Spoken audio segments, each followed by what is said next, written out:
Selamat malam teman-teman semua, senang sekali bisa bertemu dengan teman-teman semuanya. Hari ini kita sembari menunggu peserta yang lain untuk bergabung. Teman-teman kalau melihat, kelas kita ini sengaja kita adakan dalam sesi yang kecil, karena kita akan berinteraksi bersama selama lebih kurang 1 jam ke depan. Dan nanti teman-teman feel free untuk bertanya apapun mengenai presentasi yang akan kita berikan pada sesi malam hari ini. Teman-teman terima kasih telah memenuhi undangan ya dari teman-teman. Tadi saya melihat ada juga yang posting di beberapa sosial media dan berhasil mengajak beberapa teman-teman lainnya. Hari ini tema kita tentang karir seminar. Jadi tentang apa yang akan kita dapatkan nantinya, bagaimana cara kita menghadapi the next normal. Ya, sekarang ini kita melihat kita lagi di era hybrid di mana online dan offline itu akan berjalan dan bergandengan bersama. Nah, teman-teman sekalian, sebelum kita mulai, saya akan memperkenalkan diri dulu karena ada pepatah tidak kenal maka nggak sayang, maka izinkan saya untuk memperkenalkan diri saya sekilas. Oke. Saya akan share screen, teman-teman.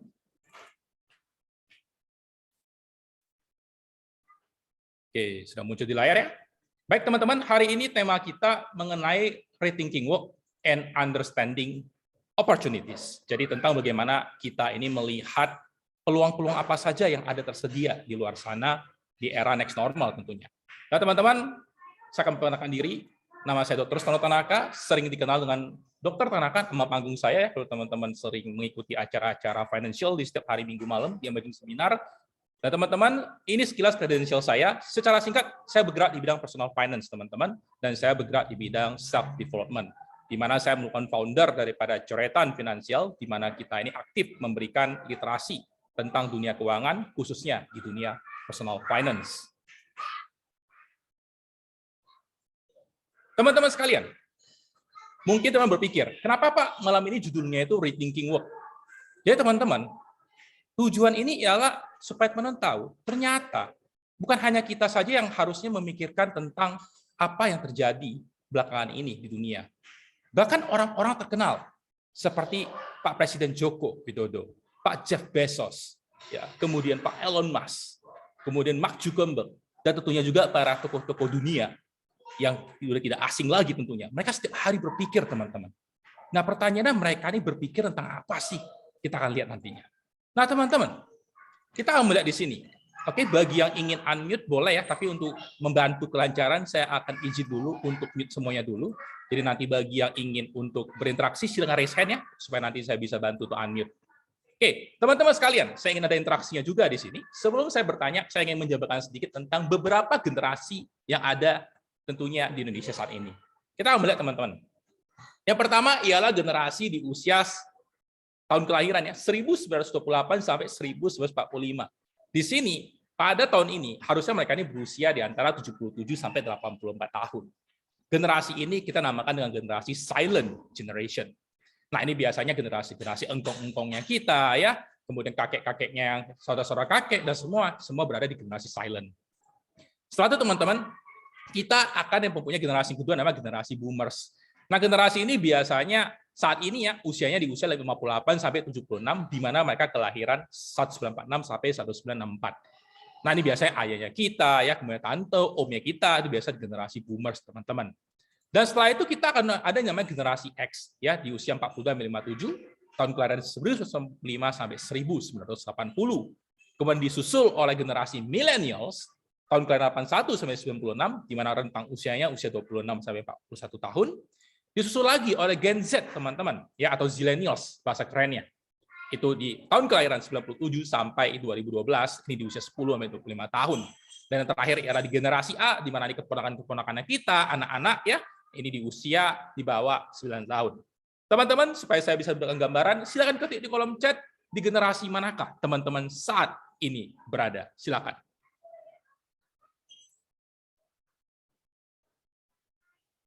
Oke, saya melihat ada Pak Nino menjawab millennials. Oke, silakan yang lain, saya masih menunggu jawaban, sembari kita menunggu peserta lain untuk bergabung juga ya, jadi interaksi juga. Oke, ada buat ex-woman, wah keren ya istilahnya ex-woman ya, bukan ex-man, tapi ex-woman. Oke, thank you. Dr. Lita, ada di millennial. Oke, thank you. Pak Soleh di X, Bu Yuci di X, Pak Mulia Akbar di X. Oke, di sini ada beberapa orang yang menjawab, thank you. Yang lain bagaimana? Saya di sini ada beberapa juga, ada mungkin saya akan secara acak ya. Bagaimana dengan Amanda, dengan Bu Amitina, ya, dengan Bu Elizabeth, ada Bu Evelyn di sini, ya. Silakan, saya ingin tahu kira-kira berada di generasi mana. Atau mungkin kalau kesulitan untuk ngechat, boleh juga di-unmute untuk saya mendengar suaranya juga, mana nyamannya saja. Oke, ada Gen Z, ya, ada mewakili dari Gen Z, ada Bu Elizabeth dari Gen Z. Nah, di sini saya lihat ada yang on kamera, ada di sini Ci Evelyn, ya, gitu ya. Nah, kira-kira di generasi mana itu? Oke. Saya melihat ada beberapa juga yang masih ada berada di belakang kamera. Teman-teman, untuk memastikan teman-teman mendapatkan manfaat penuh dari malam hari ini, izinkan teman-teman untuk on cam supaya teman-teman bisa berinteraksi penuh dan saya bisa melihat bagaimana teman-teman mukanya, apakah bingung atau udah mengerti dengan apa yang saya sampaikan. Oke, saya masih menunggu ada Dr. Bu yang mungkin belum join audio ya. Kemudian ada Pak Soleh udah. Bu Evelyn bagaimana? Mau via chat atau via unmute? Atau mungkin masih bingung untuk ngetikannya? Oke, nanti gak apa-apa, boleh nyusul ya. Nah, teman-teman, secara tidak langsung saya melihat peserta pada siang malam hari ini didominasi oleh millennials dan Gen X. Ya, untuk yang Gen Z mungkin malam ini jadi minoritas, tapi nggak apa-apa. Memang bervariasi setiap kalinya. Oke, teman-teman, saya akan lanjut di sini. Kita melihat ya. Nah, pertanyaannya kalau kita melihat di sini, kenapa kita harus mengetahui di generasi mana kita saat ini? Tentunya ini akan berhubungan dengan data jumlah penduduk Indonesia. Ya, di mana? Oke, ada Amanda yang menjawab millennials. Thank you ya daripada Bu Amanda. Oke, kemudian kita melihat di sini sensus penduduk tahun 2020. Ya, kalau teman-teman bertanya, Pak, kenapa nggak ada 2021? Karena memang terbaru saat ini masih 2020, teman-teman. Di mana kita bisa melihat jumlah masyarakat Indonesia itu di angka 270,2 juta jiwa, di mana kita bisa melihat lebih kurang 70,72% itu masuk ke dalam usia produktif. Usia produktif maksudnya apa sih? Usia-usia orang yang berentang di 15 sampai 64 tahun. Nah, kalau kita mau konversikan 70% dari 70 jiwa itu sama dengan 191 juta jiwa.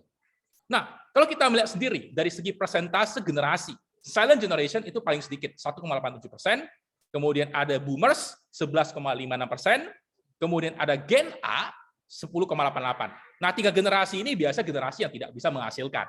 Ya, kalau misalnya masih kerja ya biasanya ada satu dan lain hal itu biasanya ya, tapi jarang banget.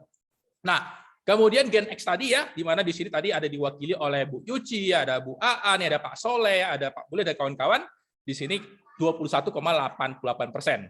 Artinya, teman-teman yang saat ini berada di Gen X, Anda mempunyai 64 juta pesaing di luar sana dengan skill set yang mungkin sama dengan Bapak dan Ibu sekalian.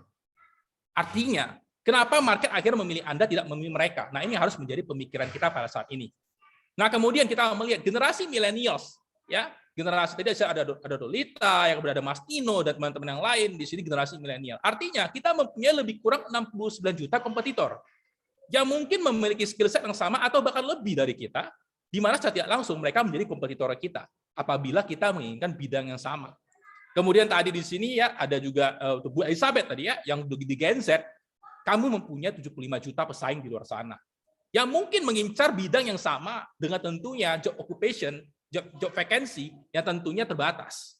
Nah, pertanyaannya, kenapa perusahaan pada akhirnya memilih Anda? Nah, ini harus menjadi pemikiran kita. Karena kalau misal zaman sekarang, saya sering masih ketemu ya orang ngomong di luar sana, udah Pak, nge-flow aja Pak, let it flow aja, biarin aja, ngalir aja gitu. Saya bilang ke dia, hati-hati, air kalau ngalir itu ke got. Syukur-syukur kena tai gitu teman-teman. Oke, seperti recording terus stop ya. Oke, kita lanjut ya. Nah, teman-teman saya udah balik ya, tadi saya keputus. Atau aman? Mungkin boleh dibantu oleh panitia, co-host mungkin, Mas Nino. Suara saya aman ya? Oke. Nah, sekarang teman-teman kita ngelihat di sini. Kalau kita melihat ya generasi silent boomers and Gen X yang tahap akhir yang mendekati usia 56 gitu ya. Itu biasanya kita melihat ini merupakan generasi-generasi yang mementingkan karir seumur hidup. Artinya kalau mereka udah nyaman di satu karir, mereka cenderung tidak mau mencoba karir yang lain. Karena zamannya seperti itu. Tapi untuk Gen X dan teman-teman lainnya di zaman sekarang ini, nanti kita melihat ada suatu perubahan, pattern daripada dunia karir yang akan dijalanin ke depannya. Teman-teman, saya akan bercerita sedikit mengenai 2 orang. Sebut saja namanya Bapak James, yang muda ini, yang agak berusia ini namanya Bapak Bond. Nah, kita akan melihat Bapak James muda, energi, and single tentunya. Bapak Bond paruh baya, tak begitu energik, dan tentunya pasti sudah berkeluarga. Nah, teman-teman sekalian, seringkali orang tidak sadar Tapi suatu saat mereka akan mengalami hal seperti ini, yaitu apa? The middle age, middle management squeeze. Artinya, sehebat apapun seseorang, ada yang namanya prime time-nya. Di mana prime time-nya ini otomatis pada suatu saat nanti, dia akan pelan-pelan menurun atau memasuki sunset age ketika datang generasi berikutnya dengan skill set yang kemungkinan sama. Nah, teman-teman sekalian, kita akan mendengar cerita singkat di mana saya akan meminta partisipasi dari teman-teman setelah selesai cerita ini untuk menentukan apa yang akan terjadi. Jadi cerita seperti teman-teman. Bapak James dan Pak Bond, dua-dua kebetulan berada di satu divisi yang sama, yaitu divisi di bidang public relation. Nah, pada saat itu ketepatan datang seorang klien dari Jepang. Klien ini suka minum pula ini, suka minum, suka hangout party, sehingga bosnya memanggil Bapak Bond. Mr. Bond, karena kamu orang yang senior di dalam perusahaan saya, maka saya mempercayakan deal kali ini kepada Anda. Tolong temani Mr. Nakamura dari Jepang tadi untuk have fun selama 3 hari penuh. Karena kita mempunyai kontrak dengan beliau 10 miliar yang harus kita realisasikan. Ini proyek terbesar di dalam bulan ini. Bapak Bond menjawab seperti ini. Bos, coto mati katanya bos. Saya tidak bisa lagi melakukan hal itu, bos. Usia saya sudah tua. Bapak tahu sendirilah, saya sekarang usianya udah 60-an. Saya punya keluarga, Pak. Belum lagi menantu saya akan melahirkan seminggu kemudian. Jadi saya harus prepare, Pak, ketika hal itu terjadi. Jadi, Pak, mohon maaf, Pak. Dengan berhati saya akan skip tawaran kali ini. Kemudian bosnya berkata, oke, baik, Bapak Bond, tidak masalah. Saya akan manggil teman kita yang lain. Dipanggillah Bapak James. Mr. James, tadi saya melihat Anda lalu lalang di luar sana, apakah Anda menguping? Oh, tidak, bos, saya tidak menguping. Tidak apa-apa sih kalau kamu menguping. Minimal kamu udah tahu kan saya mau ngapain. Iya, bos. Jadi kamu siap nggak untuk melakukan itu? Siap, bos. Nggak usah 3 hari pun, 1 minggu, 1 bulan saya akan jabani, bos. Singkat cerita, Mr. James berhasil memenangkan proyek tersebut dan bukan dapat 10 miliar, bahkan mendapat 15 miliar karena Mr. Nakamura senang dengan pelayanan yang diberikan oleh Mr. James. Singkat cerita, perusahaan ini berjalan selama bertahun-tahun. Suatu ketika mereka menghadapi juga pandemik yang seperti sekarang kita hadapi. Dan bosnya akan berkata seperti ini. Mohon maaf, dengan berhati kita akan melakukan perampingan karyawan. Teman-teman sekalian, apabila Mr. James dan Mr. Bond mempunyai skill yang sama, mereka bergerak di bidang yang sama, di mana Mr. Bond lebih senior dengan gaji lebih tinggi, income lebih tinggi, dan Mr. James dengan income lebih rendah, karena dia masih lebih junior. Pertanyaannya, teman-teman, tanpa memandang emosional, tapi secara logikal ya. Kalau teman-teman sebagai bosnya, kira-kira siapa yang akan di layoff atau diberhentikan, teman-teman? Apakah Mr. James atau Mr. Bond? Silakan ketik di kolom komentar. Oke, thank you. Dari Mas Nino ada jawabnya Bond. Ada Pak Riki menjawab Bond. Oke, yang lain mungkin masih mikir. Teman-teman jangan ada sisi emosional karena kita memakai logika dalam case ini. Ya, thank you. Ada Bu Yuci jawabnya Bond. Kemudian Pelita jawabnya Bond. Oke, bagaimana dengan lain? Di sini ada lebih kurang sekitar 14 peserta. Saya masih menanti. Ada Pak Soleh jawabnya Bond, Dr. Bo jawabnya Bond. Kemudian Pak Mulya jawabnya Bond. Bu Amitina jawabnya Bond. Bu Amana jawab Bond, Bu Evle jawab Bond. Yes, thank you teman-teman. Saya rasa teman-teman sini semua sepakat ya. Bukan masalah kejam atau tidak, tapi inilah kenyataan di dunia korporat di luar sana. Oke, teman-teman, saya mendapatkan info juga ya dari panitia kalau misalnya kita punya peserta dengan zona waktu berbeda di Amerika. Jadi teman-teman yang mungkin di sana masih pagi, maka good morning ya. Di sini ada Bu Aan dan mungkin ada beberapa teman-teman lainnya juga yang zona waktu berbeda. Oke, teman-teman sekalian, jadi inilah jawabannya. Middle age management squeeze ialah keadaan yang tidak bisa dihindari oleh siapapun selagi dia berada di dalam yang namanya dunia korporat. Karena kenapa? Dunia korporat mementingkan capital gain yang sebanyak-banyaknya. Kalau bisa mereka melakukan pengeluaran yang seminimal mungkin untuk mendapatkan profit yang sebanyak-banyaknya. Maka Mr. Bond akan dengan hati akan diberhentikan apabila hal itu terjadi. Nah, teman-teman sekalian, sekarang saya akan lanjut. Apa aja fenomena di masa pandemi? Mungkin teman-teman bingung, Pak, pandemi itu sudah mau selesai? Belum. Sekarang pandemi masih ada. Kalau teman-teman melihat beberapa negara per hari ini sudah mulai mewajibkan pakai masker kembali, artinya kemungkinan kita akan menghadapi gelombang yang baru. Tapi biarkan itu terjadi, yang penting kita tetap bisa benar-benar menerapkan protokol kesehatan ya, tetap kita pakai masker kemana-mana, tetap jaga jarak, sebisa mungkin batasi yang namanya keramaian ya, itu dia. Nah teman-teman, saya akan lanjut. Apa yang terjadi pada bisnis? Terjadi perubahan, terjadi perampingan, terjadi penutupan. Nanti saya akan tunjukkan beberapa berita-berita yang aktual. Kemudian apa terjadi dengan karyawan, teman-teman? Ada yang dipotong gajinya, ada yang dirumahkan atau diliburkan sampai waktu tidak tertentu, bahkan lebih parah lagi diputusin kerjanya, artinya di PHK. Itu yang sering kita ketemu di luar sana selama 2 tahun terakhir sampai dengan detik ini. Nah, teman-teman sekalian, saya akan bahas beberapa berita, nggak banyak ya, tapi akan ada sedikit beberapa cuplikan dari artikel-artikel yang tentunya akan sangat relate dengan keadaan kita saat ini. Teman-teman, kita melihat di sini, pada bulan April, ya tanggal 5, tidak lama setelah Indonesia bukan lockdown, kita bisa melihat lebih kurang 162.000 karyawan kena PHK dan dirumahkan. Ini yang terlapor di dalam data. Bayangkan teman-teman, Indonesia kita ini negara sangat luas, banyak karyawan itu yang tidak ada kontrak kerja yang resmi. Jadi bayangkan, PHK itu pasti lebih banyak dari angka ini. Nah, kemudian teman-teman, setelah itu, beberapa bulan kemudian, di bulan Agustus, lebih dari 3,5 juta kena PHK dan dirumahkan. Ini yang terlapor. Bayangkan kalau yang tidak terlapor, teman-teman, pasti angkanya akan jauh lebih banyak. Dan teman-teman, kita melihat di sini, bukan hanya pandemik membuat orang terjadi wabah COVID-19, tapi wabah PHK juga terjadi, teman-teman. Kita bisa melihat sekitar 2,8 juta terkena dampak pandemik. Dan ini yang dilaporin, bayangkan. Sampai sekarang kita pasti sering mendengar juga, ada beberapa juga yang masih belum dapat pekerjaan sampai ini juga. Nah, teman-teman, sekarang kita melihat di sini. Bahkan kalau kita melihat, ini berita yang sebelumnya, Garuda sendiri menawarkan tawaran pensiun dini bagi karyawan. Di saat itu, dengan kode saham GIAA, kita tahu sendiri, ya tersuspend dan bahkan terancam delisting. Karena kenapa? Perusahaannya lagi berdarah-darah. Nah, teman-teman, mereka bahkan apa boleh buat sampai mau tutup.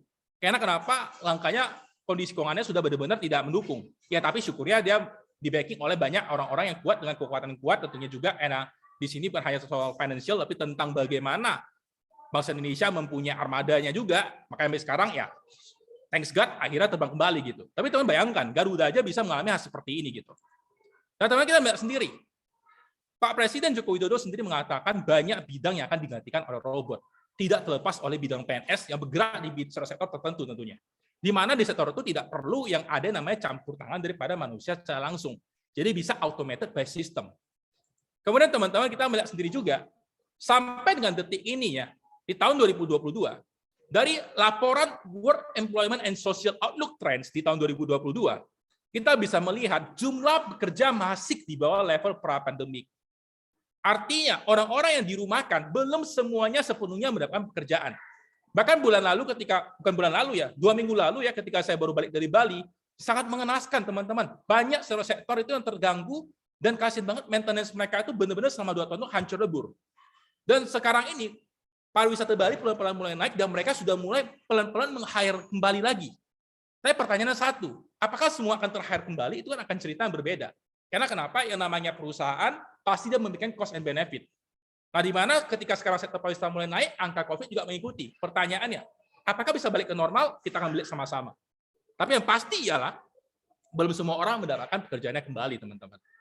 Nah, teman-teman sekalian, kita akan melihat juga. Bahkan ya, di tahun ini, di bulan Juni 2022, banyak deretan startup yang telah diinjek dana, itu bangkrut, teman-teman. Dengan satu dan beberapa hal. Jadi, jangan berpikir, wah saya jadi startup, udah pasti bagus ke depannya. Belum tentu, teman-teman. Karena kenapa? Apa yang dipikirkan oleh si foundernya, oleh orang-orang melakukan startup ini, belum tentu bisa sesuai dengan apa yang pasar butuhkan. Zaman sekarang, ialah kita harus tahu pasar ini butuhnya apa. Baru kita bisa mikirkan apa yang cocok buat mereka. Bukan nanti udah kita buat, baru kita mikir, pasarnya di mana. Ya, jadi ingat teman-teman ya, jadi jangan sampai ini terjadi pada kenalan-kenalan kita di luar sana juga. Kemudian teman-teman kita melihat sendiri, bahkan marketplace yang setiap kali menyediakan promo-promo, misalnya bentar lagi kita ada promo 77 gitu ya, dikabarkan ada PHK massal, teman, bayangkan. Bahkan ada beberapa teman saya yang kerja di Shopee, dia berkata seperti ini, waduh saya tinggal tunggu email aja, kalau begitu saya di email saya nggak pindah kerjaan. Pertanyaannya, apakah segampang itu mencari pekerjaan baru gitu? Belum tentu. Jadi teman-teman, itulah berita-berita yang kita dapatkan dari cuplikan selama beberapa tahun terakhir. Kemudian teman-teman, pertanyaannya di sini, jadi Pak, kalau begini kali ini tentang apa? Kalau tentang karir. Jadi teman-teman, saya kasih tahu ternyata saat sekarang bukan hanya tentang karir seumur hidup. Tapi teman-teman, kita tentang pembelajaran yang mendalam, pembelajaran yang berkelanjutan, dan pembelajaran yang seumur hidup.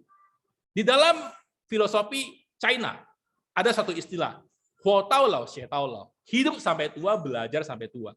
Inilah yang sebenarnya pada zaman sekarang ini harus kita lakukan. Jadi siapa saja yang memutuskan untuk berhenti upgrade ilmu, di saat itulah sebenarnya karir dia akan terhenti sampai di sana, tidak bisa berkembang lagi. Nah teman-teman sekalian, makanya kita harus ada upgrade diri. Anytime, every time. Setiap ada sesuatu yang bisa kita dapatkan, kita ikuti teman-teman. Kita upgrade diri. Nah kemudian kita melatih dan dilatih ulang. Artinya kita harus bersedia ngosongin gelas, diisikan dengan gelas kembali, dan upgrade kembali gelasnya teman-teman. Supaya kita tahu apa yang paling relevan yang dibutuhkan di zaman sekarang ini. Nah jadi teman-teman, sekarang ini kita tentang apa? Sekarang ini ialah tentang bagaimana meningkatkan daya saing. Supaya teman-teman tidak hanya menjadi komoditas seperti di luar sana yang bersaing dengan 60 sekian juta dari orang-orang yang seusia teman-teman. Supaya teman-teman mempunyai sesuatu yang bisa dilihat sebagai unique selling proposition atau USP, yang bisa membuat teman-teman dilirik oleh perusahaan-perusahaan yang tentunya teman-teman inginkan. Nah, kita melihat di sini. Jadi saya akan kasih tahu perbedaan antara karir seumur hidup, lifelong employment, dengan meningkatkan daya saing atau lifelong employability. Nah, teman-teman, kita melihat di sini. Apa itu employment atau pekerjaan? Employment itu hanyalah sebuah pekerjaan. Kemudian dia menjalankan fungsi harian. Kemudian dia berjuang untuk mencapai deadline setiap bulannya yang ditentukan oleh bosnya. Kemudian dia dikontrol oleh perusahaan atas karirnya. Artinya sepintar-pintarnya dia, kalau perusahaan bosnya atau level di atasnya tidak setuju kalau dia naik, maka seumur hidupnya akan di sana, kecuali dia pindah perusahaan. Nah, jadi orang seperti ini biasanya jarang ganti perusahaan kalau dia udah merasa nyaman dan takut untuk berubah. Dan takut akan perubahan. Karena kenapa? Sudah terlalu lama nyaman di zona nyaman yang dia miliki. Nah, kemudian pertanyaan apa sih daya saing itu? Daya saing adalah lebih dari sebuah pekerjaan. Di mana dia menjalankan melampaui fungsi harian, kemudian dia kompeten dalam mencapai deadline, kemudian teman-teman dia mempunyai karir atas kontrol atas karirnya sendiri. Artinya kapan dia mau naik level silakan, kapan dia mau dapat yang lebih menembus batas lagi silakan, tanpa ada yang membatasi dia. Nah teman-teman, dia biasanya orang seperti ini akan sering ganti-ganti perusahaan, kecuali nanti kita akan lihat. Nah teman-teman, dia siap akan perubahan. Dia adapt, dia agile terhadap perubahan yang ada teman-teman. Dan tentunya dia berani action. Jadi 3, adapt, agile, and action. Dia berani mengikuti arus, dia tahu apa harus dilakuin. Mungkin orang akan berkata seperti ini, Pak, berarti ini plan dong, Pak. Pak, berarti ini nggak ada pendirian dong, suka banget diganti. Saya akan bilang satu hal kepada dia. Hanya orang matilah yang tidak bisa berubah. Orang yang hidup selalu akan berubah. Itulah tanda-tandanya dia masih hidup. Nah, teman-teman sekalian, jadi secara singkat, saya akan memberikan cerita tentang apa itu beda antara employment dan employability. Silakan dengarkan cerita singkat saya dan saya akan minta interaksi setelah cerita ini. Sebut saja ada 2 orang sekretaris namanya Anita dan Dayana. Ya di sini nggak ada kebetulan namanya Anita sama Dayana ya. Nah, kemudian 2 orang ini bekerja pada seorang bos yang keren depan ini gitu ya. Nah, perusahaan ini juga kedatangan seorang tamu. Sebut saja kali ini tamunya dari Amerika ya. Sebut saja misalnya tamunya Barack, Mr. Barack gitu ya, atau Mr. Obama gitu. Nah, jadi bosnya berkata seperti ini. Oke, Anita dan Dayana, karena kalian berdua merupakan orang kepercayaan saya, satu tangan kanan satu tangan kirinya dia gitu ya. Saya ingin memberikan satu job desk yang sama kepada kalian 2. Nah, Mr. Obama akan datang ke negara kita di Jakarta dan akan bertransaksi dengan kita lusa. Tolong bantu uruskan akomodasi dan transportnya dari negara dia ke Jakarta kita. Dan Anita dan Dayana jawab, oke bos, kita akan laksanakan. Singkat cerita, 24 jam berlalu, dan akhirnya mereka 2 dipanggil kembali oleh bosnya. Oke, silakan kalian berdua berikan laporan atas apa yang kamu kerjakan. Oke, Anita duluan deh. Anita ngomong, oke bos, saya telah menghubungi Mr. Obama, dan Mr. Obama besok dia akan terbang, ya, dia akan terbang menggunakan Garuda Indonesia, gitu. Dan dia akan nginap di Hotel JW Marriott. Oke, itu saja laporannya, Anita? Ya, itu saja. Nah, terus bosnya panggil, oke Dayana, sekarang saya ingin mendengarkan laporan Anda. Dayana bercerita, bos, saya udah telepon ke Mr. Obama. Mr. Obama, Anda ingin datang ke Indonesia dengan penerbangan pagi, siang, atau malam? Oke, saya ingin penerbangannya siang saja deh, karena saya tidak terbiasa bangun pagi, takut jet lag.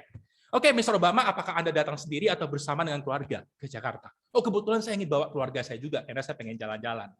Oh, Mr. Obama, that's a good news. Mr. Obama, lu pengen penerbangan yang apa? Pengen naik maskapai apa? Terus Mr. Obama nanya, apa yang terbaik menurut kamu? Kalau kita ada Garuda Indonesia. Oke, kalau gitu saya pengen Garuda Indonesia long flight punya. Nah, kemudian dia bertanya, oke, Mr. Obama, setelah sampai di Jakarta di siang hari, apakah kamu ingin langsung bertemu dengan bos kita atau kamu ingin jalan-jalan dulu menikmati pemandangan kota Jakarta? Oh, saya rasa saya pengen nikmati dulu pemandangan kota Jakarta. Mr. Obama, di Jakarta kita punya beberapa jenis pilihan hotel. Mulai dari hotel di Bundaran HI sampai dengan hotel yang menghadap ke pantai di daerah Pantai Indah Kapuk. Mr. Obama pengen mana? Oh, ada pantai. Saya suka dengan pantai. Tolong bawa saya ke sana. Oke, Mr. Obama, pada saat sampai, apakah kamu ingin satu mobil kendaraan dengan keluarga atau kamu ingin sendiri ke kantor, keluarga sendiri jalan-jalan? Oh, kita bareng-bareng sama keluarga. Karena saya ingin menikmati keindahan daripada kota Jakarta. Mr. Obama, apakah Anda punya preferensi makanan? Apakah Anda vegetarian? Apakah Anda alergi dengan gluten? Anda alergi dengan kacang dan sejenisnya? Oh, saya vegetarian dan kebetulan saya alergi sama gluten. Thank you for asking, kata Mr. Obama. Dan dia bilang, oke, Mr. Obama, apakah Anda ingin ada sesuatu tour di Jakarta yang ingin dinikmati setelah proses meeting selesai? Oh, tidak ada. Oke, kalau gitu Mr. Obama, nanti setelah kita ikut tour di Jakarta nanti, malam harinya saya akan menjemput Mr. Obama untuk ketemu dengan bos saya untuk deal bisnis ini. Sekian laporan dari saya, bos. Teman-teman sekalian, sebut saja kalau perusahaan ini setahun kemudian mengalami kendala financial. Dan si bos harus memecat salah satu dari dua tangan kiri dan kanannya ini. Kira-kira teman-teman sekalian, siapa yang akan dipecat? Apakah Anita atau Dayana? Silakan ketik di kolom chat. Oke, thank you. Dengan Mas Nino jawabannya Anita. Kemudian lain, silakan. Oke, Rolita jawab Anita. Kemudian Pak Mulia jawabnya Anita, Pak Musa jawab Anita, Riki jawabnya Anita. Oke, semua sini sepakat ya, Bu Amita jawab Anita, atau Bu Anita. Yes, Bu Yuce, thank you, Pak Musa jawab Anita. Oke, dan saya yakin di sini juga ada ya berapa yang masih on cam, saya sepakat pasti teman-teman jawabnya Anita gitu ya. Teman-teman, saya ingin tanya satu hal. Salahnya Anita apa sih? Dengan kerja sesuai apa kata bosnya kan? Bosnya suruh dia milih tiket pesawat, dia lakuin. Bosnya suruh dia milih hotel, dia lakuin. Pertanyaannya salahnya apa si Anita ini? Teman-teman, jujur saja deh. Kalau teman-teman lakukan pekerjaan, pasti kebanyakan akan seperti Anita. Artinya, saya hanya mengerjakan apa yang diminta. Udah itu aja. Karena saya tidak akan mengerjakan lebih, kenapa gaji saya nggak dibayar sebanyak itu. Tapi teman-teman, tahu nggak? Di luar sana, ada loh beberapa orang yang tipenya seperti Dayana. Dia mengerjakan lebih dari apa yang dimintakan oleh perusahaan. Dia mempunyai daya saing. Artinya, dia ini tidak akan tergantikan. Bukan hanya sekedar orang biasa yang jalani pekerjaannya, tapi dia memberi lebih. Dia memberi sesuatu yang tidak di-expect oleh apa yang oleh atasannya. Jadi teman-teman, harapannya setelah cerita tadi, teman-teman jadi mulai terbuka pikirannya. Ternyata kita nggak bisa hanya jalani kerjaan doang. Kita harus punya satu daya saing. Kita harus punya value. Ada sesuatu lebih yang bisa kita berikan, sehingga itu menjadi sesuatu yang unik. Karena kenapa teman-teman? Lebih gampang menjadi yang unik ketimbang menjadi yang pertama. Karena kenapa? Sudah banyak orang yang pertama, kenapa nggak jadi yang unik? Nah, inilah inti daripada cerita, harusnya teman-teman bisa dapat di intisarinya. Oke, saya akan lanjut ya, kalau misalnya ada yang bertanya, silakan di kolom chat. Oke, teman-teman sekalian, kita melihat di sini. Ada 3 pertanyaan kunci yang harusnya teman-teman bertanya ke diri sendiri dan merenung ketika kita sedang melewati transisi dari pandemik ke endemik ini. Yang pertama ialah teman-teman, apakah dampak perubahan teknologi terhadap dunia kerja teman-teman di masa next normal? Nah, kalau masih belum bisa terjawab, saya akan bantu dengan beberapa gambar. Teman-teman lihat di sini. Artificial intelligence. Contohnya seperti apa? Di dunia healthcare, dunia saya, dunia medis, dunia kedokteran, teman-teman. Zaman sekarang setelah pandemik, sudah tidak menjadi suatu hal yang asing. Orang berkonsultasi via chatting. Orang via telemedicine. Tanpa perlu ada kita kontak langsung dengan pasiennya. Dan itu sah dan normal di era sekarang ini. Bahkan teman-teman, ada aplikasi seperti Babylon yang cukup kita chatting, kita kasih tahu penyakit kita apa, gejalanya apa. Dan dia akan bertanya sesuai dengan rentetan AI-nya itu dan memberikan diagnosa-diagnosa yang ngerinya teman-teman hampir benar. Teman-teman sekalian bisa bayangkan nggak ke depannya? Orang-orang dokter yang baru tamat dan dia masih seperti ini, kerjanya mungkin seperti robot, dia akan tergantikan dengan Babylon. Dan teman-teman scary-nya tahu apa? Babylon ini masih gratis loh, bayangkan. Gila nggak? Dan dia tidak perlu ke dokter bayar 50 sampai 100 ribu, sorry itu saya. Saya sendiri dokter juga, jadi saya berani ngomong seperti itu. Nah, Kemudian teman-teman, kita melihat di bidang kedua yaitu bidang supermarket. Teman-teman yang tinggal di Jakarta, saya yakin pasti pernah ke JDID. Di sana nggak ada orang yang jagain teman-teman. Yang ada jagain pun hanya untuk bantu technical problem. Tapi mulai dari kita belanja, kita masukin barang, kita scan semua, semuanya by handphone. By handphone teman-teman. Kredit card-nya dimasukin ke dalam, tinggal scan, muncul biayanya, langsung masuk billing statement. Teman-teman sekalian bayangkan, berapa banyak orang yang kehilangan pekerjaan karena hal ini. Pertanyaannya, apakah mereka kejam? Enggak, permintaan pasar. Orang pengen sesuatu yang simple, yang enak, teman-teman. Dan saya yakin yang buahan yang berada di Amerika lebih canggih lagi di sana, lebih banyak lagi ketimbang Indonesia kita di sana. Nah, kita melihat di sini, ada lagi kita melihat di perhotelan. Beberapa hotel-hotel, bahkan kemarin saya di Bali, ada beberapa restoran yang menjanjikan makanan bukan manusia lagi, teman-teman. Robot di jalan, buka, keluar makanannya. Tinggal kita ambil, teman-teman. Bahkan saya yakin teman-teman pasti pernah melihat beberapa tayangan di YouTube yang masaknya robot, teman-teman. Yang buat kopi robot. Gitu. Pertanyaannya, orangnya kemana yang buat? Digantikan, teman-teman. Karena kenapa? Robot nggak pernah minta MC surah sakit. Robot nggak pernah minta naik gaji, teman-teman. Robot nggak pernah minta uang lembur. Tapi robot cuma perlu biaya maintenance. Dan tentunya jauh lebih murah, teman-teman. Dan teman-teman, kita melihat lagi di sini. Perbankan. Gue yakin lah. Kita hidup di Indonesia, siapa yang nggak kenal dengan Bank BCA? Siapa yang nggak tahu canggih Bank BCA mulai dari print buku, cetak buku. Bahkan buka rekeningnya bisa dari handphone. Hitungan menit. Kayak kemarin saya baru buka Alobank. Hitungan menit keluar rekeningnya, teman-teman. Dulu harus ngantri, harus tanda tangan, harus semua. Sekarang udah nggak perlu. Bahkan, kalau teman-teman sadar ya, zaman sekarang lebih bagus kehilangan dompet, handphone jangan hilang. Kenapa? Semua pembayaran bisa dari handphone. Artinya teknologi sudah sangat canggih. Minggu lalu saya baru ngantri satu bank yang untuk memperpanjang ini buku ya. Kebetulan bukunya itu kemarin pas mesinnya pas rusak, saya datang ke salah satu counter teller, saya tanya, Bu, seingat saya pas saya belum ke Bali sebulan lalu, yang kerja di sini ada 3 orang. Kenapa sekarang jadi tinggal 2 gitu? Dia bilang, iya sih, kita sedang perampingan karyawan. Bahkan beberapa outlet cabang bank kita pun tutup gitu, digantikan sama digital ATM. Loh, saya bilang gini, Bu, berarti suatu saat bakal semua orang dong yang kerja di sini digantikan mesin. Ibu jadi berpikir, wah benar juga ya. Kalau gitu apa yang akan terjadi dengan saya? Kalau bisa nanti suatu saat mesin udah bisa gantiin saya. Teman-teman, saya bukan nakutin dia, tapi akhirnya dia jadi panik sendiri, teman-teman. Nah, pertanyaan cuma satu. Kenapa ini bisa terjadi? Karena gampang. Artificial intelligence bisa melakukan sesuatu hal yang menjadi rutin, ya sebenarnya selama kita take as granted, kita berpikir itu nggak masalah, tapi ternyata jadi masalah, teman-teman, kalau kita nggak membuat sesuatu yang lebih. Nah, inilah dia disruption di dunia kerja di berbagai sektor. Kalau ini masih belum cukup mencengangkan, teman-teman, maka saya akan putar lagi satu hal tentang video ini. Silakan disimak tentang transportasi tanpa adanya driver.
Nah, teman-teman sekalian, kalau kita menyimak video yang saya tampilkan barusan, lihat seberapa efisiensinya hal ini tanpa perlu ada driver di dalamnya. Dan saya yakin teman-teman pasti tahu juga ya, salah satu faktor yang menyebabkan kecelakaan dari segi transportasi ini ialah jumlah jam kerja daripada supirnya yang over. Kadang-kadang seorang supir itu bisa bawa di atas 12 jam, dan itu sebenarnya tidak bagus untuk stamina dan kondisi kewaspadaan daripada si driver. Dengan adanya ini, teman-teman, dan sekarang masih tetap diperbanyak ya. Harusnya tadi, misalnya di sini ada buah di Amerika pasti tahu, ini pasti sedang berlangsung di sana. Nah, 300.000 driver di seluruh Amerika bakalan kehilangan pekerjaannya. Begitu ini semua rampung, teman-teman. Nah, berarti cepat lambat ini akan masuk ke kita di Indonesia, teman-teman. Di mana kita harus tahu kalau teman-teman kita ada yang selama ini masih nyaman jadi driver, saatnya dia harus punya skill yang lain. Supaya kalau misalnya suatu saat ini terjadi, dia tidak kelimpungan nyari pekerjaan lagi. Dan saya yakin teman-teman pasti juga sering melihat ya, di luar sana itu ada, gak usah jauh-jauh di Jakarta deh, sudah mulai ada bus yang tanpa driver gratis lagi loh teman-teman. Nah kemarin Pak Jakarta saya sempat drive, wah gila banget, canggih teman-teman. Tidak bisa melanggar, gak semua dia ada artificial intelligence yang ngatur. Bahkan buka pintu, kapan dia berhenti, kapan dia jalan, semua udah by sistem. Nah teman-teman sekalian, AI ini pertanyaannya, kok bisa secanggih ini? Jadi ada seorang pakar ya AI ya, namanya ini Mr. Kai-Fu dari China. Dengan profil beliau seperti ini, dia lahir di Taipei tahun 1961 dan dia merupakan teman satu kampusnya Mr. Barack Obama di Carnegie Mellon University, teman-teman. Dan dia ini merupakan ahli dalam artificial intelligence. Kalau teman-teman sering lihat CNBC, harusnya nggak asing dengan si kawan ini. Dia ini orang yang pakar di bidang AI-nya. Nah, apa yang dikatakan oleh beliau di buku AI Superpowers-nya ini? Dia berkata seperti ini, teman-teman. Suatu saat AI ini akan membebaskan kita dalam mengerjakan pekerjaan yang rutin. Artinya pekerjaan yang tidak memerlukan sumber daya kita, pemikiran kita sebagai manusia untuk berpikir, itu akan digantikan sama AI. Supaya kenapa, teman-teman? Supaya manusia bisa menjadi manusia sebenarnya mengerjakan segala sesuatu dengan akal budi dia. Supaya orang itu tidak bekerja dari pagi sampai malam hanya seperti mayat hidup. Ibaratnya kerja nggak tahu ngapa-ngapain, skillnya nggak bertambah, hanya mengerjakan rutinitas. Nah, sehingga ketika ada AI ini, manusia akan dipaksa untuk lebih evolve lagi untuk mengerjakan sesuatu yang sebenarnya tidak bisa dikerjakan sama AI. Sesuatu yang lebih kompleks. Nah, singkatnya seperti ini, teman-teman. Kita melihat di sini, pertanyaan kedua. Keahlian apa yang perlu dimiliki untuk dapat sukses bekerja di masa next normal? Nah, teman-teman harus merenung nih. Kira-kira saya perlu apa? Misalnya, saya melihat di sini ada yang dari dunia medis ya, ada yang karyawan, ada yang misalnya edukator ya, ada yang tadi saya ngelihat juga ada buka bisnis-bisnis tertentu. Harus dipikirin, keahlian apa yang saya miliki saat ini supaya saya bisa survive di era next normal, ya tentunya era disruption seperti ini. Seperti kata Mr. Corbuzier, jangan mengikuti perubahan, jadilah perubahan, be the change, be the disruption, jangan hanya ngeflow. Jadi jadilah perubahan menjadi sebuah disruptor, supaya teman-teman bisa tetap benar-benar mengikuti pace yang ada. Nah, pertanyaan ketiga ialah, apa aja pekerjaan yang akan hilang dalam 20 tahun yang akan datang? Harusnya teman-teman sudah tahu tadi, dari gambar-gambaran yang saya berikan tadi, berapa pekerjaan akan menjadi lebih sedikit kansnya untuk diterima bekerja, kalau orang itu hanya tetap stay di bidang yang sama, dalam waktu 20 tahun akan datang. Kenapa? AI sedang mengintai. Nah, kita lihat lagi di sini. Di Singapura sendiri, kalau teman melihat, ibu-ibu yang pakai warna baju biru ini, kalau kita melihat di sini, itu bukan ibu-ibu yang muda. Itu bisa dikatakan dia Gen X akhir ke boomers. Ibu ini juga dia masuk ke dalam firma-firma yang ngajarin orang untuk reskilling, menambah skill, teman-teman. Tentunya dengan bayaran tidak murah. Jadi mereka sedang mencari tempat-tempat pelatihan yang bisa memberikan mereka skill untuk mereka menemukan job-job baru di luar sana. Nah, teman-teman sekalian, Mr. Dominic Burton, Global Managing Partner dari consulting firm McKinsey & Company, beliau berkata seperti ini. Think about joining an organization that is actually focused on trying to make you employable for the long term, not giving you a job forever, but making employable. Saya akan bantu terjemahkan, teman. Jadi tenang, nggak usah khawatir ya. Nah, teman-teman, artinya apa? Fokuslah untuk bergabung ke satu organisasi atau komunitas yang membuat teman-teman mempunyai daya saing jangka panjang. Bukan hanya memberikan kamu pekerjaan, tapi membuat kamu mempunyai daya saing. Ini yang dikatakan oleh Mr. Dominic Burton, bukan kata saya. Ini orang hebat tentunya. Nah, teman-teman, pertanyaannya bagaimana caranya menemukan organisasi tersebut? Teman-teman, maka ini ada namanya peluang. Peluang yang kita tawarkan di dalam komunitas coretan finansial. Komunitas yang bina, ya tentunya juga nih teman-teman akan hubungi kembali orang-orang yang mengundang teman-teman pada sesi malam hari ini. Nah, opportunity apa yang kita berikan? Yang pertama, teman-teman, kesempatan meningkatkan daya saing. Bagaimana teman-teman mendapatkan lifelong employability. Nah, apa saja yang akan teman-teman dapatkan nanti ketika teman-teman decide untuk berkecimpung di dalam komunitas kita?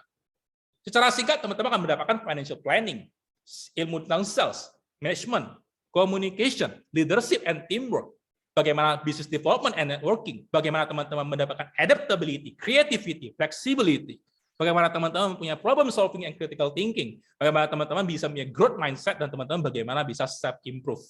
Nah, di mana teman-teman kata kuncinya ialah keep educating yourself atau keep educating yourself.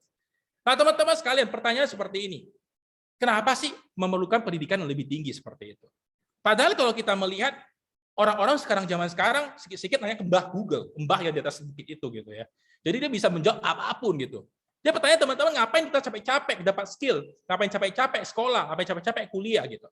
Nah, kita akan melihat teman-teman, apa sih sebenarnya yang diajarkan di bangku perkuliahan, tapi nggak diajarkan oleh Google atau Wikipedia. Jawabannya adalah teman-teman, bagaimana cara kita mengaplikasikan pengetahuan kita. Bagaimana kita mengetahui caranya itu terjadi bukan hanya ini dan itu. Sehingga teman-teman, kita belajar untuk memberikan pertanyaan yang tepat daripada mencari jawaban yang benar. Karena selama ini teman-teman, sakit kepalanya nyari ke Google bisa muncul kanker teman-teman. Jadi cuma tahu ini dan itu. Pertanyaan dia nggak tahu kenapa bisa sakit kepala. Jadi teman-teman sekalian, tujuan daripada kita tetap belajar dan kita reskill, kita upskill, ialah mengetahui bagaimana prosesnya. Kenapa bisa seperti itu? Bukan hanya ini dan itu teman-teman. Ya, jadi ini paling penting. Dari kenapa teman-teman harus mempunyai ilmu yang tentunya bisa diaplikasikan, bukan hanya sekedar ya gue tahu sih, ya gue tahu sih. Teman-teman, penyakit nomor 1 yang membunuh perkembangan seorang manusia di luar sana ialah penyakit I know, gue tahu gitu. Di saat teman-teman jawab seperti itu, tertutuplah dunia-dunia baru yang bisa teman-teman aplikasikan ke depannya. Nah, kita melihat NUS pada tahun 2018, mereka mengadakan debat antara degree versus skill. Artinya gelar-gelar dibanding dengan skill. Dan mereka dengan topik yaitu you don't need a degree to succeed in life. Artinya lu nggak perlu sih skill untuk bisa sukses gitu. Ada yang pro dan ada yang kontra. Teman-teman lihat sendiri. Yang bahas ini para akademisi dan para dokter-dokter yang hebat, ya profesor juga. Dan tentunya hasilnya apa teman-teman? Seri, nggak ada menang, nggak ada yang kalah. Jadi mereka bukan nggak setuju juga sih kalau nggak perlu sekolah, tapi mereka juga nggak membantah kalau ternyata ada orang sukses juga tanpa degree. Nah, ya teman-teman, dua-duanya perlu. In the end mereka memutuskan dua-duanya perlu. Kalau bisa dua, kenapa enggak? Nah, kemudian teman-teman di tahun 2020, 2 tahun setelahnya, bahkan mereka juga melakukan debat lagi yang baru. Mereka membahas dan akhirnya mendapat beberapa kesimpulan bahwa ternyata universitas zaman sekarang mereka harus bisa mempersiapkan para mahasiswa beserta alumninya untuk bisa mempunyai daya saing di antara cross border. Artinya mereka bisa survive tidak di satu bidang, tapi di berbagai bidang, baik di bidang kompetisi atau di bidang pekerjaan. Karena kenapa? Mereka tahu perkembangan saat ini sangat kencang. Jadi mereka tahu bahwa perubahan itu harus, a change must occur. Dan mereka harus bisa menselaraskan pendidikan mereka untuk bisa sesuai dengan ekosistem di dunia pekerjaan dan dunia kehidupan. Sehingga mereka mengatakan bahwa reskilling dan pembelajaran terus-menerus itu menjadi the new normal. Nah, bayangkan teman-teman, setelah seorang tamat, begitu dia tamat dan berhenti belajar, bayangkan apa yang akan terjadi kalau misalnya ternyata kebutuhan pasar tidak sesuai dengan apa yang dia pelajari sewaktu di bangku perkuliahan, teman-teman. Makanya mereka mendapatkan satu ide, bagaimana kalau kita bisa mengekspan kesempatan untuk semua kalangan akademisi di lingkungan mereka, supaya mereka bisa mendapatkan hal-hal tersebut dan mereka bisa sukses di antara cross border tadi, di antara berbagai bidang tadi. Nah, mungkin ada yang bantah, Pak, itu kan di Singapura, Pak. Kita Indonesia loh, Pak. Oke, gua buka Indonesia, teman-teman. Tapi sebelum kita dengar dulu dari profesor ini. Profesor dari NUS ini. Prof ini berkata gini, dunia berubah sangat kencang. Dan kita melihat banyak teknologi, banyak pengetahuan yang ternyata baru muncul setelah seorang tamat. Sehingga bagaimana caranya universitas tersebut menyiapkan sebuah program atau sebuah wadah untuk bisa menampung para alumni supaya mereka bisa mendapatkan pembelajaran for life. Nampak di sini teman-teman, for life. Jadi artinya setelah tamat tetap belajar, teman-teman. Nah, Prof ini yang bernama Prof Tan Eng Chi berkata, bagaimana caranya supaya orang itu nggak setelah tamat dia melupakan materi-materinya. Karena biasa seperti itu, teman-teman. Coba lihat di sini, kita ada lebih kurang 13 orang di dalam ruangan ini yang saya yakin nggak semuanya mengerjakan bidang yang sesuai dengan apa yang dia pelajari. Seringkali berbeda. Dan pertanyaan paling gampang, tanya ke masing-masing sendiri. Apakah benar-benar masih ingat nggak mata kuliah diajarin di bangku perkuliahan? Jawaban saya pasti rata-rata sudah melupakan kalau tidak berhubungan. Kalau masih berhubungan biasanya ingat. Nah, teman-teman sekalian, dunia pekerjaan berubah dengan sangat cepat, kata Prof ini. Di mana mereka harus bisa mempersiapkan lulusan-lulusan terhadap segala perubahan yang terjadi di masa yang akan datang. Dan teman-teman sekalian, makanya dia memberikan proposal bagaimana semua alumni itu bisa menjadi pelajar seumur hidup, supaya mereka mendapatkan pelajaran seumur hidup untuk mempersiapkan mereka menghadapi dunia kerja di masa depan. Nah, Bapak kita sendiri yang di Indonesia, Bapak Nadiem Makarim sendiri ngomong seperti ini loh. 80% mahasiswa yang lulus tidak bekerja sesuai dengan prodi yang mereka tempuh. Sehingga teman-teman, bukanlah suatu keanehan kalau kita melihat ya seseorang itu bekerja tidak sesuai dengan apa yang dia geluti selama di bangku perkuliahan. Dan makanya kenapa teman-teman melihat kampus sekarang banyak tulisannya kampus Merdeka Belajar, supaya mahasiswanya bisa memiliki banyak pengetahuan di berbagai bidang studi. Tujuannya apa? Karena dia tahu persaingan dunia kerja ke depannya tidak cukup hanya menguasai satu disiplin ilmu saja. Jadi teman-teman, minimal 2 atau 3 kadang-kadang diperlukan. Contohnya teman-teman, saya pribadi di bidang kedokteran, saya mempelajari dunia personal finance. Suatu bidang bisa dikatakan tidak ada hubungan sama sekali dengan kedokteran. Tapi kenapa saya desain untuk ngambil ini? Karena saya tahu, zaman sekarang, dunia tidak hanya membutuhkan satu skill, tapi mencari orang-orang yang punya unique selling proposition yang bisa bergerak di berbagai bidang. Nah, makanya teman-teman, inilah salah satu sebab kenapa kita perlu yang namanya meningkatkan daya saing. Nah, teman-teman sekalian, tadi opportunity sudah saya jelasin, kesimpulannya yang kedua ini apa? Untuk mendapatkan pembelajaran secara berkelanjutan. Lifelong learning. Nah, teman-teman, pertanyaannya seperti ini. Oke lah Pak, saya setuju. Kata Bapak kita harus belajar. Pertanyaannya gini loh, mau nggak upgrade diri? Belum tentu loh teman-teman. Tidak semua orang yang upgrade diri. Kalau misalnya mau pertanyaannya, kalau iya gimana cara lakuinnya? Oke lah kalau misalnya udah tahu. Mau ngambil apa? Kursus, pelatihan, atau kuliah lagi gitu. Nah kemudian pertanyaan berapa yang mau disiapin? Kayak teman-teman kemarin saya ngecek website ya untuk ngambil yang untuk gelar master di bidang human psychology ya, human resource department. Itu setahun 500 juta teman-teman. Gila nggak itu? Dia itu harus selama 4 tahun. Itu yang formal. Yang nggak formal berapa mau teman-teman siapin? 5 juta, 10 juta, 25, 50, 100 juta. Nah pertanyaan oke deh kalau misalnya udah punya uangnya. Pertanyaan kedua ialah punya waktunya nggak? Banyak orang punya uangnya tapi nggak punya waktunya. Nah teman-teman harus diingat, untuk bisa mendapatkan hal ini teman-teman harus punya dua-duanya. Punya uang sama punya waktu. Jadi kalau punya uang aja nggak punya waktu nggak akan bisa teman-teman. Makanya teman-teman yang hadir pada kelas malam hari ini itu menggunakan orang-orang yang bukan orang yang biasa, orang-orang luar biasa karena teman-teman mau menginvestasikan waktu untuk mendengar hal ini. Nah teman-teman sekalian, kursus pelatihan apa yang bisa memberikan return of investment atau information yang terbaik untuk teman-teman sekalian? Karena kenapa? Kursus sangat banyak di luar sana. Pertanyaan ialah mana yang bisa memberikan cuan yang paling relevan. Nah, teman-teman, kita lihat di sini sekarang. Apa yang bisa kita tawarkan kalau teman-teman in the end decide untuk nanti melanjut di 90 Days Challenge bersama kita, itu ialah hal-hal ini. Nah, teman-teman sekalian, bagi para pembelajar, saya yakin pasti teman-teman tahu, harga yang dibayar untuk ini tentunya sangat tinggi kalau di luar sana. Ambil aja contoh satu kursus untuk perencanaan keuangan dasar. Kalau teman-teman mengikuti sertifikasinya, itu minimal teman-teman harus bisa menginvestasikan lebih kurang 10 juta untuk belajar. Belum lagi teman-teman kalau misalnya mau bayar semua ini.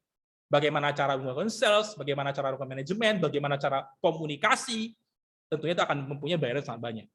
Nah, teman-teman pertanyaannya, berapa ya teman-teman mau investasikan untuk hal ini? Silakan jawab di hati masing-masing. Jangan malam ini, nanti akan kita bahas di pertemuan berikutnya. Nah, teman-teman sekalian, wah, Bro Riki 200 juta ya, langsung keceplosan keluar gitu ya. Teman-teman, itulah salah satu jawabannya. Nah, kalau misalnya jawaban 200 juta, apakah banyak? Jawabannya tidak, teman-teman. Kalau benar-benar mau dapatin semua itu, bisa hitung sampai miliaran. Itu namanya investasi layar ke atas.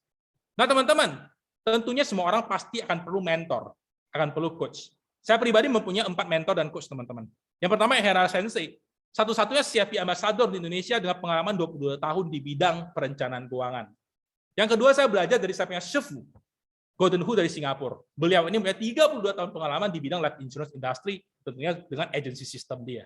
Yang ketiga, saya mempunyai coach juga, seorang praktisi Law Attraction of Money, penulis buku juga, licensed professional coach, Robbie October, dan saya juga mempunyai mentor juga, yaitu Ibu Linda Wijaya, founder dari satu agensi besar di Jakarta, mempunyai 27 tahun pengalaman di bidang life insurance industry. Jadi teman-teman semua orang punya mentor. Bahkan teman-teman orang terkenal di dunia juga, mereka punya mentor. Contohnya apa? Bill Gates punya mentor, Warren Buffett. Nah, jadi teman-teman bukan hal yang aneh sih kalau kita punya mentor dosa. Justru mentor membantu kita. Dia melihatin blind spot yang kita nggak tahu, sehingga kita tidak mengulangi kesalahan yang pernah mereka lakukan di masa dulunya. Nah, teman-teman sekalian, ada namanya career mobility atau mobilitas karir.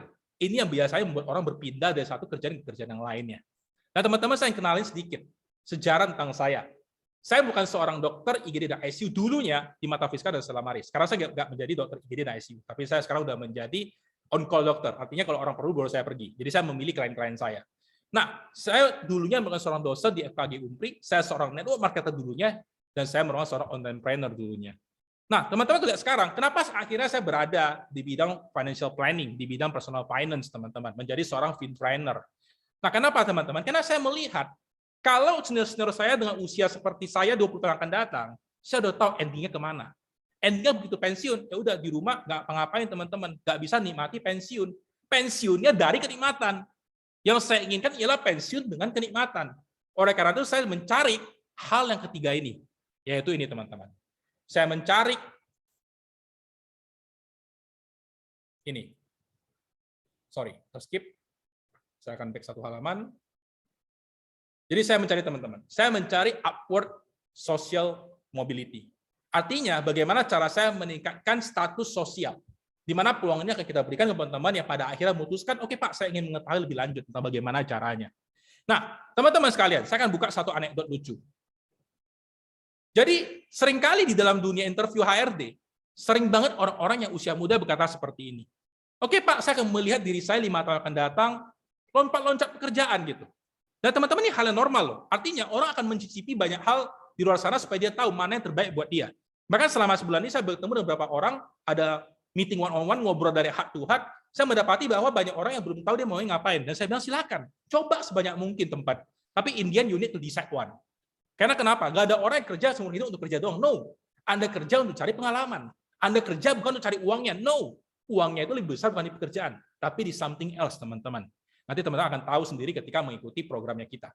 Nah, teman-teman sendiri, kita harus melihat apa alasan orang dengan job hopping. Ya, tadi teman-teman, dia pengen mencari mobilitas karir. Nah, kita melihat Talents 2021, Talents Trend ya, dari Michael Page Talent Trends Report tahun 2021. Mereka melihat bahwa di tahun 2019, sebelum masa pandemi, banyak orang berharap gajinya naik setiap kali mereka pindah pekerjaan. Bahkan adik saya sendiri yang di Singapura, dia melakukan hal seperti itu.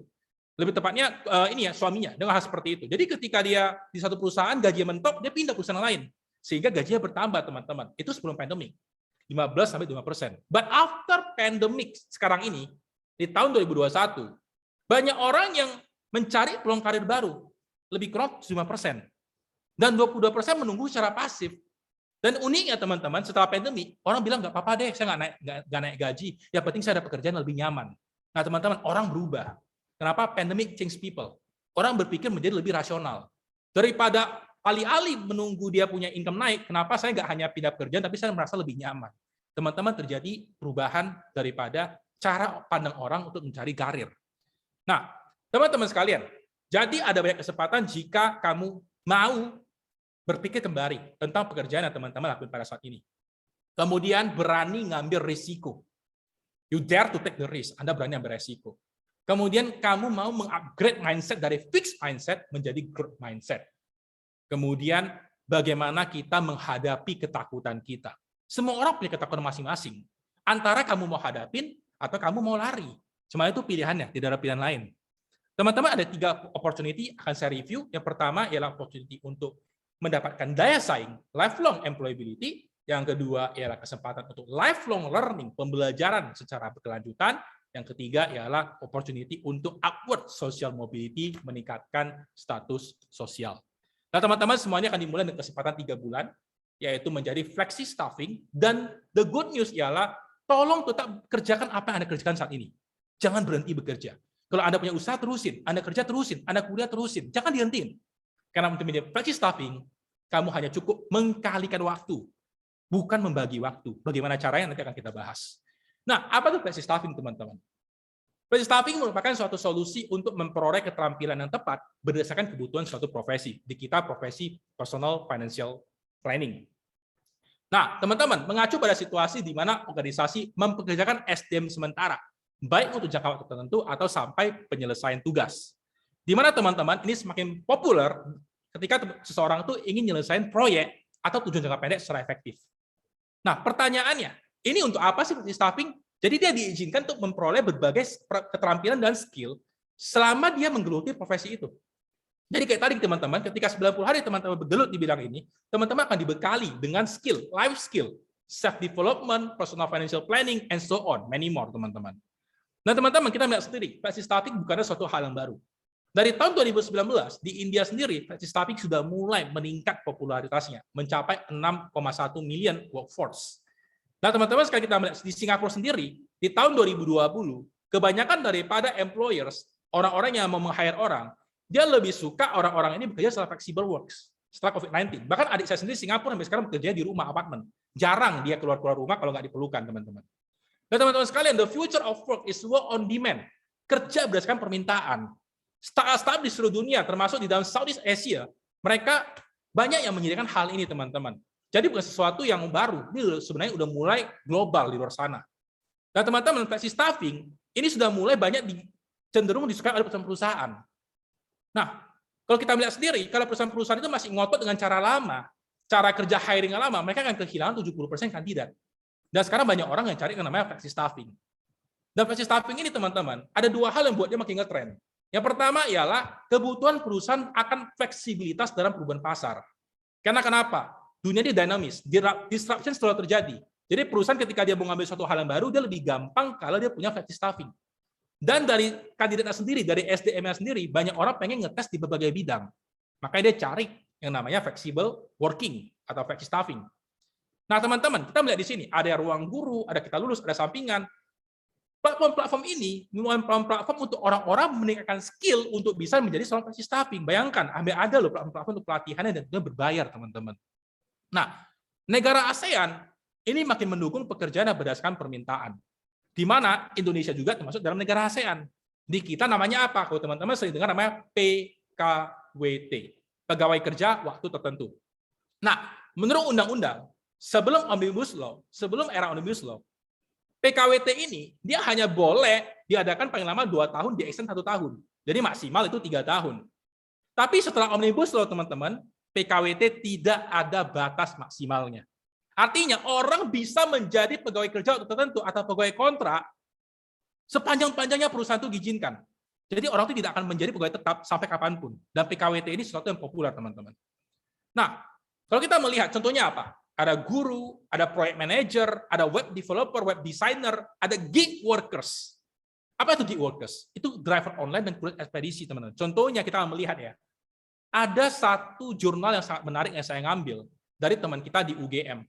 Mereka mengadakan suatu penelitian, pekerja muda dan ancaman de-skilling skill trap di sektor transportasi berbasis daring. Saya tidak sebutin namanya, tapi teman-teman pasti akan tahu mana-mana perusahaan yang bergerak di bidang ini. Nah, teman-teman kayak gini, kita lihat ya. Orang-orang yang bekerja sebagai supir daring tadi, dia mungkin merasa mendapatkan flexibility waktu dan penghasilan tambahan. Tidak salah sih. Tapi mereka lupa, seiring waktu, skill-skill yang mereka miliki akan hilang. Artinya de-skilling. Dan terjadi skill trap. Artinya mereka hanya fokus ngerjain, terima orderan, ngantar orang, selesai. Di mana perusahaannya sendiri tidak berminat untuk menjadikan mereka sebagai pekerja tetap. Teman-teman, saya ingin berinteraksi ya, supaya teman-teman tahu ya. Kalau teman-teman bayangkan ada kenalannya teman-teman di luar sana, atau saudara, sepupu, family, keluarga 100, yang dia bekerja sebagai supir daring, ojek online, selama 5 tahun deh kita sebutin.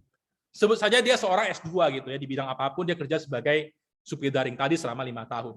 Pertanyaannya teman-teman, orang seperti ini, sebenarnya dia mempunyai pengalaman sebagai driver selama 5 tahun, atau jangan-jangan dia mengulangi pengalamannya yang setahun pertama itu selama 5 kali. Mana yang benar teman-teman? Yang pertama apa yang kedua? Sedang ketik di kolom chat. Apakah yang pertama, dia mempunyai pengalaman selama 5 tahun, atau yang kedua, dia mengulangi pengalaman tahun pertamanya selama 5 kali. Thank you, Bu Amanda, jawab yang kedua. Bagaimana teman-teman lain? Bu Uci jawab 2, Mas Nur jawab 2, Pak Mulya jawabnya 2, thank you. Bagaimana yang lainnya? Delita jawab 2, Pak Soleh jawabnya 2. Oke, thank you ya. Semua sepakat ya, rata-rata jawabnya 2 ya. Teman-teman sekalian, thank you juga Bu Evelyn. Nah, jadi teman-teman sekalian, harapan saya seperti ini loh. Kalau teman-teman tahu ya, di luar sana kalau banyak driver-driver online seperti itu, atau mungkin di bidang yang lebih kurang sama, yang ternyata dia tamatan sekolah tinggi, tapi akhirnya berakhir di sana. Coba kasih tahu dia, Pak, coba tes dengerin deh. Ada seminar seperti ini yang bisa membuka mindset Bapak. Ya kenapa teman-teman? Sayang sekali loh. Seseorang yang bisa saja dia cum laude sebelumnya, dia berakhir kerja seperti itu, yang karena pertama dia karena kepepet, dia kerja, akhirnya merasa nyaman, karena skillnya pelan-pelan habis, teman-teman.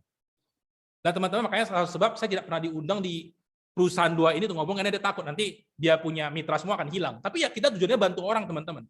Supaya jangan mereka itu semuanya berakhir seperti itu. Tapi memang ada beberapa yang memang apa boleh buat, dia tidak punya skill lain, dia hanya bisa survive itu nggak apa-apa. Tapi yang mau saya bilang di sini, orang-orang yang sebenarnya punya kapabilitas yang tinggi, kasihan loh kalau berakhir hanya sebagai itu, teman-teman. Oke, jadi ini dia salah satu artikel ya yang saya kutip dari UGM ya, jadi bagus banget ini. Nah, teman-teman sekalian, sekian dari saya. See the people, love the people, support the people. Sebelum kita masuk ke Q&A, teman-teman, biasanya orang akan menanyakan hal ini. Pak, bisa nggak saya Pak melakukan pekerjaan ini? Ini teman-teman harus tanyain sebelum decide untuk menjadi seorang filmpreneur atau financial planning entrepreneur. Itu apa nanti akan kita bahas di pertemuan kedua. Tapi teman-teman saya kasih tahu bahwa inilah 10 pertanyaan yang biasanya akan tanyain. Pak, dari mana datangnya para klien kita, Pak? Oke, Pak, saya tahu, Pak. Saya mau kerjaan ini. Pertanyaannya, klien-klien saya datangnya dari mana gitu. Kemudian, Pak, saya ingin bertanya, dari mana saya mendapatkan list nama untuk saya hubungi? Kemudian, bagaimana cara saya menghubungi mereka?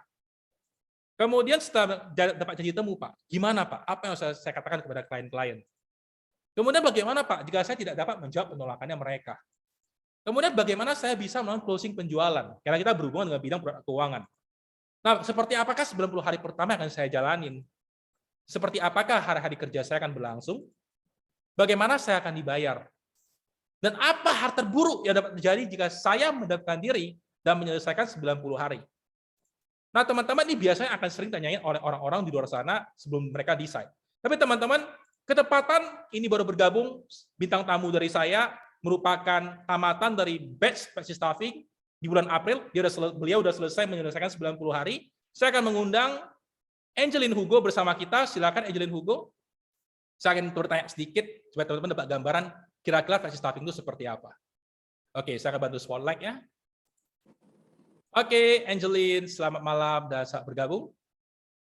Hai, good night semuanya, teman-teman yang Presti Staffing yang periode baru ya. Nah ini seperti yang Ko Tanaka bilang, ini ya saya sudah pernah mengikuti sesi yang 90 hari ya. Jadi ini banyak kesan dan pesan sih sebenarnya. Semuanya ini saya akan memberikan testimoni singkat dari saya sendiri yang pernah mengikuti program ini gitu. Yang pertama, yaitu saya merasa saya menjadi pribadi yang lebih mau bertumbuh ya, karena secara background saya bukan dari bidang asuransi gitu. Jadi jangankan asuransi lah, saya bukan tipe pebisnis, marketing, itu sama sekali tidak ya. Jadi yang saya juga kerja full time di suatu perusahaan sawit sebagai staff ya. Jadi yang saya rasakan di sini, yang saya dapatkan, saya belajar banyak hal dan ilmu yang belum pernah saya dapatkan dari di luar sana ya, di pekerjaan, baik dari bangku sekolah atau kuliah gitu. Jadi itu semua saya sudut pandang saya berubah semua sih, apalagi tentang asuransi, tentang bisnis, tentang finansial. Walaupun memang belum tahu banyak banget, tapi itu hal yang saya dapatkan gitu dari sini gitu, yang tidak semua saya yang nggak pernah saya dapat gitu. Dan ini juga mengupgrade diri saya gitu secara ya semuanya gitu. Terus yang kedua, saya menjadi pribadi yang bisa dibilang bersedia ditegur menjadi lebih baik gitu loh. Jadi kalau di bidang asuransi ini itu sudah pasti kita harus mati rasa lah gitu terhadap teguran, karena kalau nggak ada itu kita nggak bertumbuh gitu. Jadi karena teguran itu terkadang tidak mengenakan ya. Tapi percayalah, kalau di bidang asuransi kita harus punya sikap hati yang bersedia ditegur menjadi versi yang lebih baik. Jadi di bidang ini kita juga secara tidak langsung pasti kita menemui banyak penolakan, banyak hal yang kita harapkan pasti semuanya sesuai ekspektasi gitu. Jadi sikap hati ini sangat penting gitu. Terus yang ketiga, ini membuat saya keluar dari zona nyaman gitu. Itu seperti olahraga ya, kita tahu kalau olahraga dalam pembentukan otot harus kita merasakan sakit dulu, baru ototnya bisa berkembang gitu ya kan. Kalau nggak sakit itu malah jadi pertanyaan gitu. Nah dalam keseharian kita juga pasti merasa nggak nyaman setelah olahraga misalnya gitu ya. Besoknya mungkin saat naik turun tangga pasti kita akan merasakan kaki kita sakit, saat ngangkat barang tangan sakit. Nah karena semalam habis olahraga gitu. Jadi di sini kita juga harus adaptasi, harus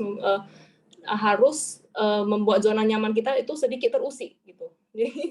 Jadi satu hal yang kita harus tahu, seperti ada satu quote yang pernah kita sering dengar deh, dari kita semua sering dengar, yaitu no pain no gain.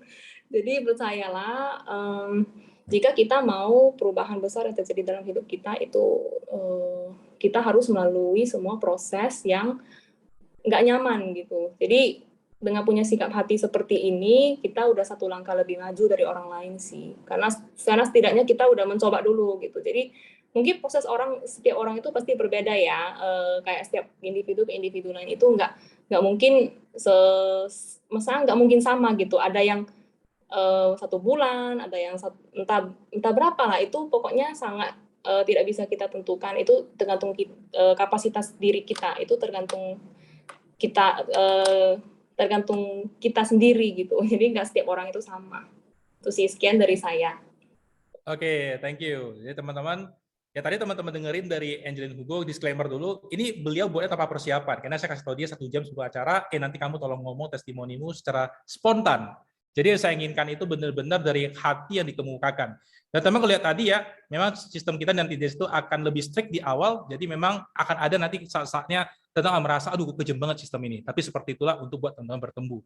Nah, saya ingin tahu nih, dari Angelin Hugo, tadi belum disampaikan ya, kira-kira hal apa yang menurut Angelin itu tersulit ya selama menjalani 90 hari ini? Apa hal yang tersulit ya aku ya selama 90 hari? Yaitu mungkin ini kok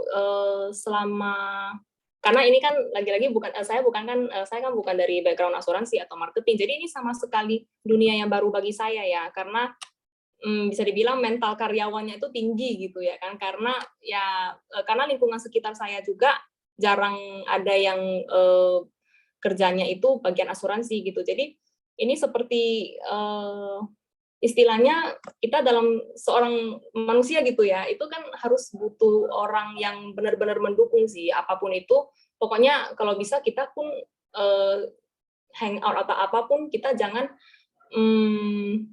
bersama dengan orang yang kita tidak mau seperti mereka gitu. Jadi kita harus benar-benar banyak bergaul, banyak ngomong, banyak yang memang kita mau seperti mereka gitu, karena pergaulan yang buruk itu merusak kebiasaan yang baik sih. Itu perlahan-lahan akan terjadi. Memang hari pertama, hari kedua itu nggak langsung kelihatan gitu, tapi sekali terjerumus atau apa, ya bukannya apa sih, maksudnya karena itu memang kebenaran gitu. Maksudnya kita harus sering-sering mencari support system yang memang mau bantu kita bertumbuh dalam segi hal apapun deh gitu. Jadi hal yang tersulit itu mungkin menurut aku yaitu disiplin. Itu disiplin waktu udah harus, karena saya kan bukan pekerja full time ya di bagian asuransi, karena kan saya masih bekerja full time di kantor sawit gitu. Habis itu saya juga sambilan jadi agent gitu ya kan. Jadi itu manajemen waktu sangat penting. Lalu belajar sendiri, entah itu dari materi yang tersedia di grup atau apa gitu ya kan. Pokoknya kita harus dengan sadar diri, kita sendiri yang dari hati sendiri itu gimana ya, harus inisiatif gitu, entah dari cara apapun. Kalau nggak ngerti ya mungkin bisa tanya leader kita atau coach. Jadi kita harus proaktif, kita nggak bisa diam aja gitu. Nah, jadi oh ya, ini saya singgung sedikit lagi tentang program 90 hari ya. Jadi kalau misalnya kita tidak dibekali dulu dengan 90 hari ini, kita pasti akan bingung gitu. Bahkan saya yang kadang sudah mengikuti program yang lengkap pun, itu saya tetap harus setiap hari memotivasi diri sendiri, atau yang pernah saya catat itu yang saya dapat dari sesi 90 hari, makanya teman-teman harus catat semua sih. Entah itu screenshot atau apa, pokoknya kalian harus catat apa yang memang jadi poin penting bagi kalian yang kalian dapat selama presentasi atau apa itu. Jadi harus take note gitu. Jadi kalau enggak, kita pasti akan turun motivasinya gitu loh. Jadi harus inisiatif gitu, karena ini merupakan usaha kita sendiri ya, kita nggak bisa harapkan orang lain gitu, itu dari diri sendiri semua gitu sih. Wow, very nice ya teman-teman. Jadi teman-teman sekalian sekelas info ya, Angelin Hugo begitu dia menyelesaikan program 90 hari, tadi pagi saya barusan membantu juga, menemani juga, dan mari kita doakan hari ini dia bakalan memberikan proposal kepada klien itu lebih kurang sekitar 300 juta untuk setoran per tahunnya, dan itu terjadi karena dia benar-benar melakukan apa yang kita berikan di dalam 90 days, artinya she plant the seed. Dia melakukan penebaran benih. Karena kenapa? Kamu tidak akan pernah bisa withdraw apa yang tidak pernah kamu deposit. Jadi congrats teman-teman, berikan applause buat Angeline karena telah berhasil menyelesaikan 90 hari dengan sempurna. Thank you Angeline Hugo. Oke, teman-teman sekalian, thank you ya. Jadi hari ini ya kita telah bergembira dan waktu kita juga menunjukkan lebih kurang waktunya 20.45. Jadi sesuai dengan janji saya tidak bakalan lama. Teman-teman, terima kasih. Tapi sebelumnya kita akan lakukan sesi foto bersama dulu ya, karena kita akan ada kenang-kenangan yang mungkin akan menjadi kenangan teman-teman nantinya setelah berapa bulan tidak akan datang ya. Jadi teman tahu, oh saya dulu pernah yang ikuti sesi ini gitu. Oke, silakan teman-teman yang bisa on cam, saya akan berikan waktu 6 detik untuk teman-teman. Oh, ada yang suara-suara spektatornya, silakan. Di sini masih ada Pak Tofofogo dan Bu Amitina Laya dan ada Amanda, silakan. Saya nunggu 6 detik, yang bisa on silakan saya hitung. 1, 2, 3, 4, 5, dan kita smile 1, 2, and 3. Oke, thank you teman-teman. Jadi nanti bagi yang ingin mengikuti sesi berikutnya, silakan kontak kembali ya orang-orang yang mengundang Anda pada malam hari ini. Sebagai cuplikannya kita mengadakan sesi berikutnya itu di hari Senin pada jam yang sama, hari Rabu dan hari Jumat membahas 10 question yang telah tadi saya paparkan. Thank you teman-teman dan selamat beristirahat serta selamat menikmati akhir pekan. Thank you and bye. Thank you.